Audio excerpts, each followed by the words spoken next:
Hi tankers, it's Bad Friday and welcome back to another quick tank review. Right, today we're going to be looking at Tier 8 Japanese medium tank, the STA-1. Right, STA-1. When I first got it, I didn't really like it. I think I was just playing it completely wrong, and the stock packages are pretty poor as well. But once I got it fully upgraded and I learned how to play it properly, it became a very useful weapon, and I shall be showing you some really good action with some gameplay afterwards. Right, so I'll start off with the armour like I normally do. Hardly anything. Pretty much going to get penned from anywhere bar the front of the turret, and it's not because that says it's got 70mm of armour. The front of the turret has a really nice gun mantlet on it. So the only way you're going to bounce shots really, and you can bounce shots quite reliably, is if you're sat over a ridge line. I can't get this to line up where I want it, but if you're sat over a ridge line with just the gun mantlet showing, you will bounce even higher tier targets, but tier 10s you're not going to bounce through the gun mantlet. It acts as spaced armour, if you can see there. It's an extra piece around the actual 70mm of turret armour, which it doesn't quote in those figures.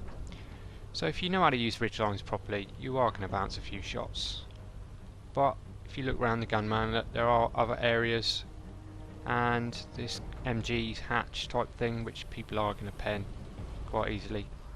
So if you're using ridgeline, still try and keep moving and keep your enemies guessing. There we go. So there we go. No armour really, apart from the gun mantlet. Right, let's have a look at the packages.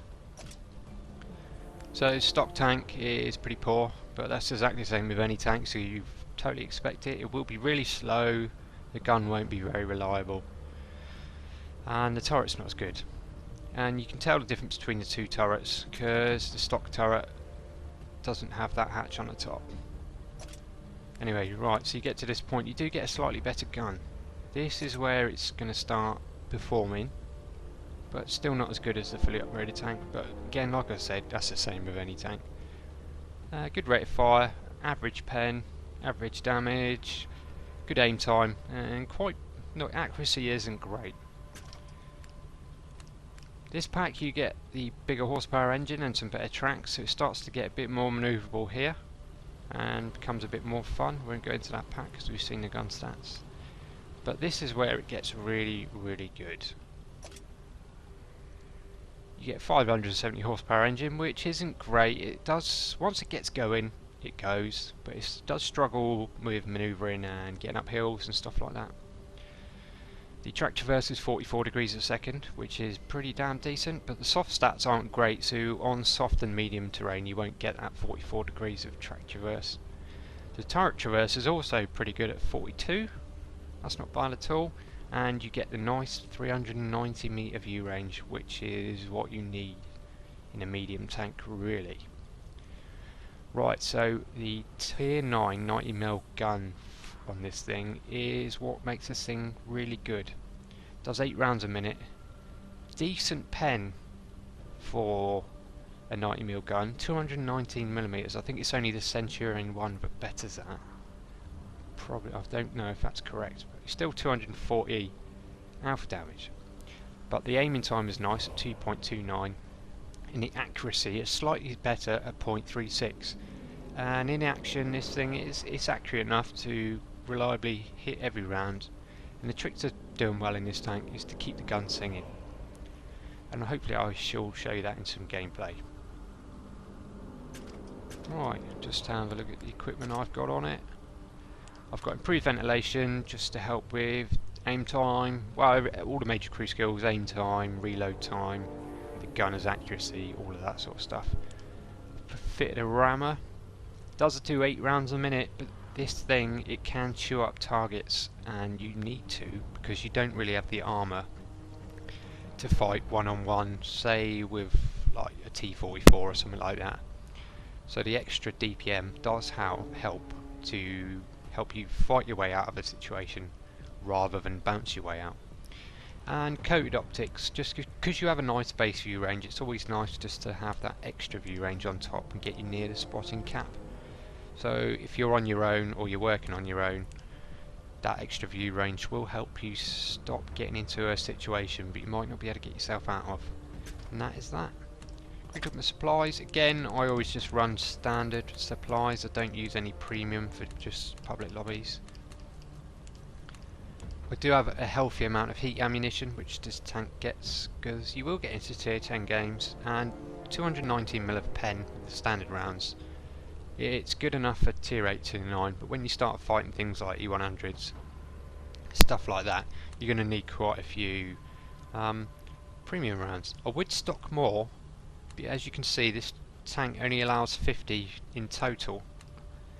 So I don't really want to be running out of standard rounds in a tier 8 game and having to use heat all the time. So I've only got 10. And I do keep 5 HE just for a situation where I might need it against artillery or something like that. But be careful with the HE rounds, the pen's quite low. Tier 9, 10 artilleries, you're probably not going to pen with those rounds. So I might even change that at a later date. Right, there we go. Crew, I don't have many skills on this tank. I went up the line a bit too quick really. I should have spent a bit longer training the crew up. Brothers in Arms, just to bring up all my crew skills again. View range especially. Sixth Sense, that is a must on this tank because you have no armour and enables you to use ridge lines better and to know when you're spotted. Situational awareness, got trained just to bring up my view range a bit more, and I'm training snapshot just to make it a bit more accurate for snapshotting, just what it says on the tin. Anyway, there we go. It was a quick look through the tank. It was a very quick look through because it doesn't have any real armour to talk about really. It's all about the gunman, look, using ridge lines and keeping the gun singing. And hopefully I shall demonstrate that now in a little bit of gameplay.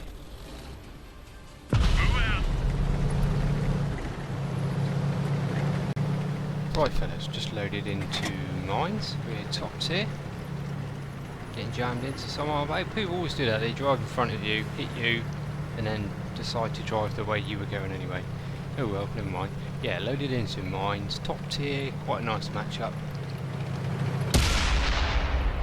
I did vent my frustration there a little bit. I don't normally do that, it's pretty bad of me. The reason I was a bit upset is because the time that cost me, I could have been up on the island and I may have kept our scout alive, but that little delay means he dies, and that's why I wasn't doing it just to be an idiot. I was doing it just to let them know that it probably cost that person their life. But anyway, get there, the rapid DPM of this gun, finish off their 2 light tanks straight away, so we're up to 2 kills in the first minute of the game.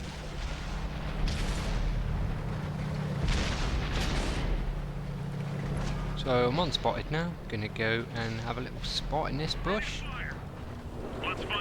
See a tiger pea that's been spotted by somebody else. I get spotted, I was too close to that bush.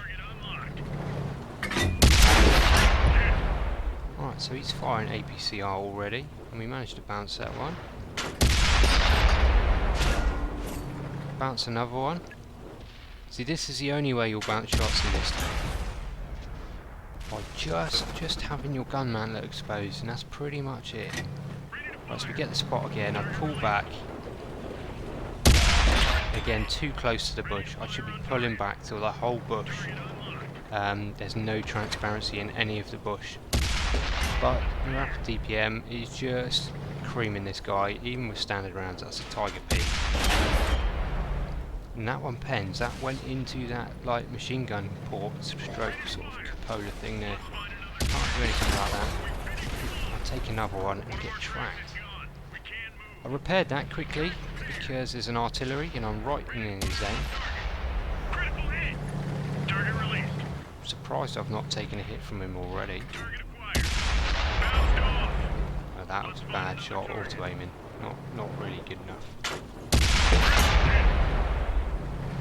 Jumbo Sherman, not a problem for this gun.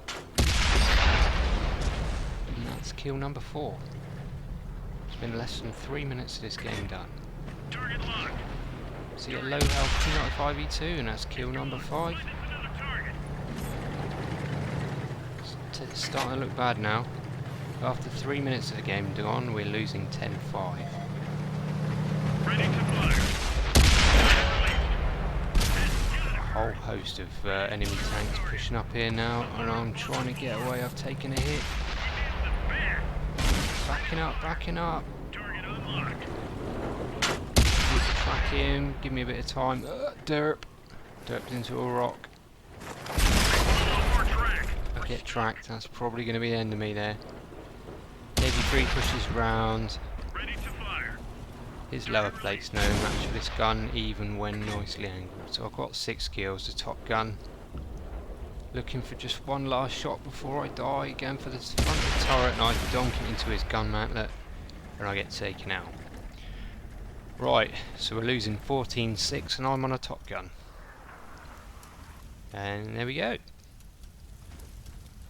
First game done, but I just want to show you that game just to show you how devastating this gun is. It's just, I didn't appreciate how fast firing it was when I first got it, upgraded, but it's really, really decent. Got my first barrel mark on this tank. The reason I spent a while looking at it was because I think that was the first time I'd seen a barrel mark. This was only probably the first or second day after World of Tanks X+1 came out. Right, so that last game managed just under 3,800 damage in a few minutes. So let's see if we can have a better game for this one.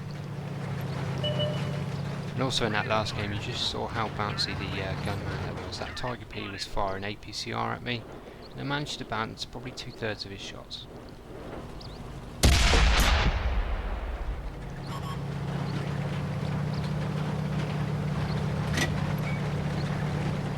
Right, I'm just pushing up into my favourite position for this map. I do prefer coming up in here in medium tanks with armour though. I see one of them. Oh, that was a horrendous shot for me there.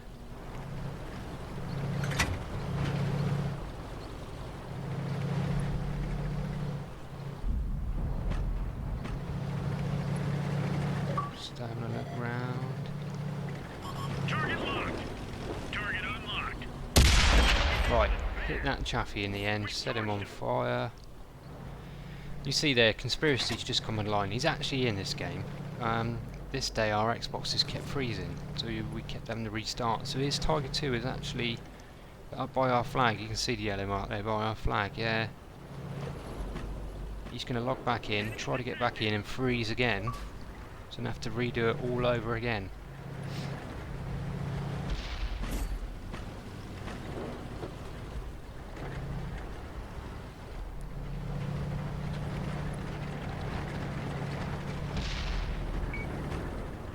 This is why this position's so good. You've got a full view most of the map.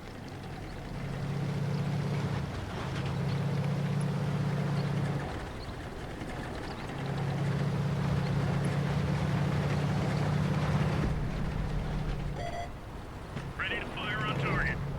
Let's find another target. Yeah, a nice shot into the T95E2 there. And he manages to clip us in return. Rapid DPM of this gun. Now he's been hit by the IS-3 as well. I should be able to finish him off now. There we go. Kill number 1.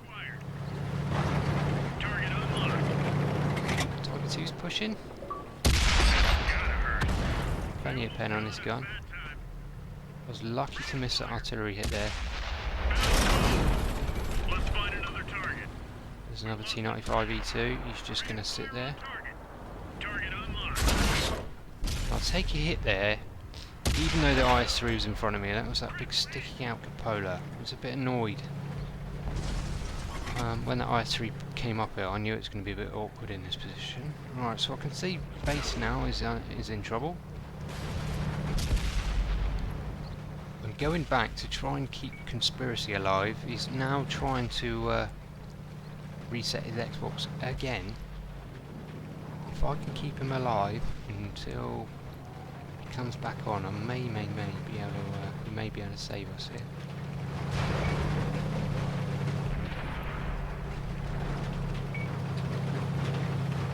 Artillery's calling for help. Can I get there in time?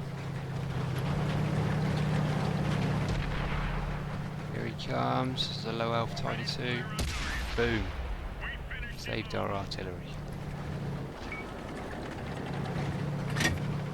Now if you look to the left, there's a couple of mediums. They've spotted conspiracy, so now I need to push back over there. Try and take their attention off of him. Try and keep him alive. And there's another one. Let's find another target. Target locked. Target locked. So we take down the F Clarence Panzer Panther. That's kill number 3. It's really not looking good now. We're losing 11-5. Ready to fire. We see Panther 2 he's on full health, well he's not anymore. Need to work this guy. Ready to fire on target. Target unlocked. Another hit. Ready to fire. Let's find another target. No, I haven't used any heat rounds yet. Like I said before, heat rounds, you really need the heat rounds for maybe like tier 9, 10 heavy tanks, stuff like that. Got more than enough penetration to deal with tier 8 medium. Target acquired. Target released. Enemy exposed.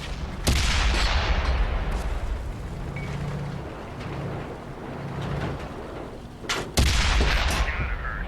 Just needs one Ready to more. fire. Target unlocked. Bit of scenery stops my shot from hitting his lower plate. Let's find another target. He's down, it's kill number 4. Right, so an Indian Panzer's come up to get me. He's on low health though, well, I've got a lot better DPM than he has. Will I take another one? Yeah, he hits me in the engine. Put my engine back in, I need to get out of the way of this IS-3. C95E2 there. Oh no, it's all going wrong. I think I was getting a bit flustered now. And I stuck my ass in the air and get blown away. Fall back, men. This mission is Right fellas, another defeat. But I think both replays highlighted just how good that bouncy gun manlet is, how rapid firing this high DPM gun is, and just how quickly you can put out the damage. Against other tanks with armour, you can quickly wear them down, which you're going to have to do because you have no armour. It's about getting in the right position, keeping the gun firing. If you're then in a position that's run out of targets, you need to have the forethoughtness to be able to get to another position at the right time to keep your gun firing and get the damage output. Right, anyway, thanks for watching guys. I hope you enjoyed this review and I will catch you again soon for the next one. See you later.